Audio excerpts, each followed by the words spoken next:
এই যে হচ্ছে আমার নানি। কেমন লাগছে তোমার নানি এই বৃষ্টির আবহাওয়া? বৃষ্টি আসলে তুমি খুশি? খুশি? তুমি বৃষ্টি হইলে খুশি? হ্যাঁ, খুশি।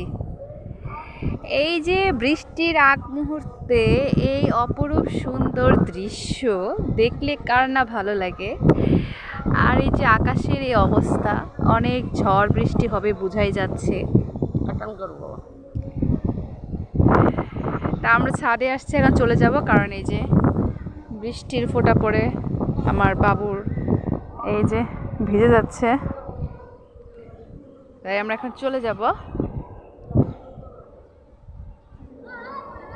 কি অপরূপ সুন্দর, মনে হয় যে বসে বসে দেখি, বৃষ্টিতে ভিজি আর দেখি।